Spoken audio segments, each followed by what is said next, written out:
ഉണ്ണികൃഷ്ണൻ പോറ്റിയുടെ ശബരിമലയിലെ സാന്നിധ്യവും ഇടപെടലും ദുരൂഹമാണ്. ആസൂത്രിതമായ ദുരുദ്ദേശത്തോടെയുള്ള നീക്കം ഉണ്ണികൃഷ്ണൻ പോറ്റിയുടെ ഭാഗത്ത് നിന്നുണ്ടായി എന്ന് ദേവസ്വം മന്ത്രി VN വാസവൻ ആരോപിച്ചു. സമഗ്ര അന്വേഷണം നടത്തുമെന്ന് പറയുന്നതിൽ കാര്യമില്ലെന്നും ഉത്തരവാദിത്തം ഏറ്റെടുക്കുകയാണ് വേണ്ടത് എന്നും BJP നേതാവ് മി മുരളീധരൻ ആവശ്യപ്പെട്ടു.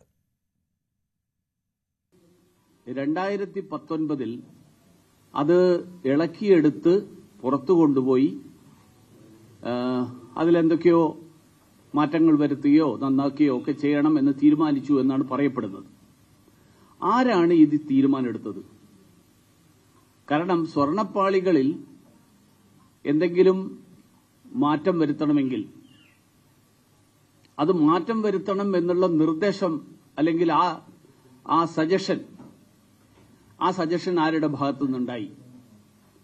അതിൽ ദേവസ്വം ബോർഡ് ഈ കാര്യങ്ങൾ ആരുടെ റിപ്പോർട്ടിന്റെ അടിസ്ഥാനത്തിലാണ് തീരുമാനമെടുത്തത്? ശബരിമല ആചാരാനുഷ്ഠാനങ്ങൾക്ക് വിരുദ്ധമായിട്ടോ നിയമങ്ങൾക്ക് വിരുദ്ധമായിട്ടോ തന്റെ കാലത്ത് ഒന്നും നടന്നിട്ടില്ല എന്ന് മുൻ Devaswom board president A. Padmakumar. എല്ലാ കാലത്തും ദേവസ്വം മാനുവൽ നോക്കിയാണോ കാര്യങ്ങൾ ചെയ്തത് എന്നാണ് അനന്തഗോപനെ ലക്ഷ്യം വെച്ചുള്ള പത്മകുമാറിന്റെ ഒളിയമ്പ്. ശബരിമലയുമായി ബന്ധപ്പെട്ട ആചാരാനുഷ്ഠാനങ്ങൾക്ക് വിരുദ്ധമായി പത്മകുമാർ എന്ന് പറയുന്ന പ്രസിഡന്റിന്റെ ഭാഗത്തു നിന്നൊന്നും ഉണ്ടായിട്ടില്ല. അതാണല്ലോ എനിക്ക് ഏറ്റവും കൂടുതൽ ആക്രമണം നേരിടേണ്ടി വന്നത് അതുകൊണ്ട് തന്നെയാണല്ലോ. അപ്പോൾ അതുകൊണ്ട് ശബരിമല വിട്ടിട്ടോ അല്ലെങ്കിൽ ശബരിമലയ്ക്ക് ദോഷം ഉണ്ടാകുന്നൊന്നും എൻ്റെ ഭാഗത്തുനിന്ന് ഉണ്ടായിട്ടില്ല.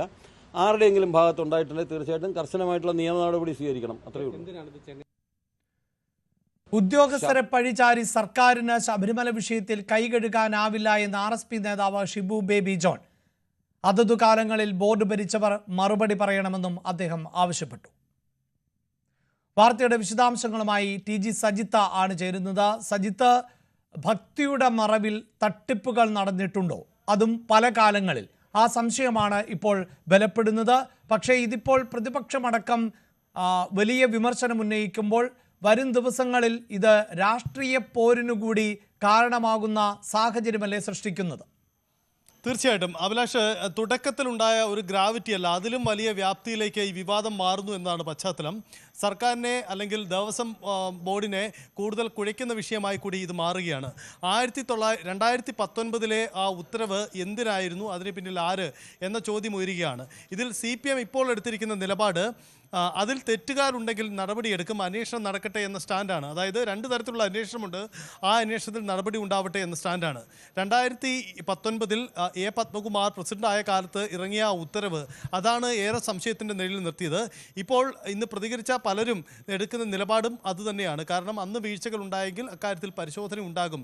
രാവിലെ CPM നേതാക്കളൊക്കെ സംസാരിക്കുമ്പോഴും അവർ ആ നിലപാട് തന്നെയാണ് എടുക്കുന്നത്. അതേസമയം പ്രതിപക്ഷം നിലപാട് ഒന്നുകൂടി കടുപ്പിക്കുകയാണ്. കാരണം ഇക്കാര്യത്തിൽ ശബരിമല അയ്യപ്പൻ്റെ സ്വർണ്ണം തട്ടിക്കൊണ്ടുപോയവർ തന്നെയാണ് അയ്യപ്പ സംഗമം നടത്തിയത് എന്ന നിലപാടൊക്കെ പ്രതിപക്ഷവും സ്വീകരിച്ചു കഴിഞ്ഞു. അങ്ങനെ സർക്കാർ അന്വേഷണം നടക്കട്ടെ എന്ന നിലപാടെടുക്കുമ്പോൾ ഇതിന് ഉത്തരവാദിത്തം സർക്കാർ പറയണം, രാഷ്ട്രീയ നേതൃത്വം പറയണമെന്ന നിലപാട് BJPയും കോൺഗ്രസും ഒക്കെ നിലപാട് സ്വീകരിച്ചു കഴിഞ്ഞു. അങ്ങനെ ഈ വിവാദം മുന്നോട്ട് പോവുകയാണ്. എന്തായാലും ഉണ്ണികൃഷ്ണൻ പോറ്റി എന്ന വ്യക്തിയാണ് ഈ ആരോപണങ്ങൾക്ക് പിന്നിൽ, അല്ലെങ്കിൽ അയാളുടെ ഗൂഢാലോചനയാണ് ഇത് എന്നത് സർക്കാർ നിലപാടെടുക്കുന്നു.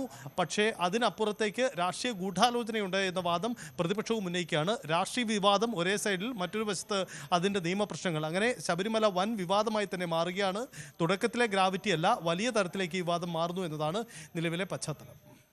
ഇതാണ് നിലവിലെ സാഹചര്യം. രാഷ്ട്രീയ പോര് മുറുകുന്ന പശ്ചാത്തലത്തിൽ നേരത്തെ VN വാസവൻ്റേത് ഉൾപ്പെടെയുള്ള പ്രതികരണങ്ങൾ പുറത്തു വരുമ്പോൾ ഉണ്ണികൃഷ്ണൻ പോറ്റിയുമായി ബന്ധപ്പെട്ട് ദുരൂഹത നിലനിൽക്കുന്ന പശ്ചാത്തലമാണ് ഉള്ളത് എന്ന് തന്നെയാണ് VN വാസവൻ പറഞ്ഞത്. ദുരുദ്ദേശത്തോടെയുള്ള നീക്കം ഉണ്ണികൃഷ്ണൻ പോറ്റിയുടെ ഭാഗത്ത് നിന്ന് ഉണ്ടായി എന്ന് ദേവസ്വം മന്ത്രി പറയുകയാണ്. VN വാസവന്റെ പ്രതികരണത്തിലേക്ക്. ഉണ്ണികൃഷ്ണൻ പോറ്റിയുടെ ശബരിമലയിലെ സാന്നിധ്യവും ഇടപെടലുമെല്ലാം ദുരൂഹമാണ്. അയാൾ പല രൂപത്തിൽ വിദേശത്തു നിന്നും സ്വദേശത്തു നിന്നും വരുന്ന, സംസ്ഥാനത്തിന് വെളിയിൽ നിന്നും വരുന്ന ഭക്തന്മാരെ പല രൂപത്തിൽ ചൂഷണം ചെയ്തിരുന്നു എന്നാണ് ചില സൂചനകൾ ഇപ്പോൾ വന്നു തുടങ്ങിയിട്ടുള്ളത്. അതെല്ലാം സമഗ്രമായി പരിശോധിക്കുമ്പോൾ അതെല്ലാം വെളിയിൽ വരും. എല്ലാം വെളിയിൽ വരണം. യഥാർത്ഥത്തിൽ അയാൾ സ്പോൺസറായി രംഗത്ത് വരുമ്പോഴും അയാളുടെ നിന്നല്ല പണം, മറിച്ച് മറ്റ് പലരിൽ നിന്ന് സമാഹരിച്ചതാണ് എന്ന സംശയം പോലീസിനുണ്ടായി. പോലീസ് അത് സംബന്ധിച്ച് അന്വേഷണം സമഗ്രമായി നടത്തുകയാണ്.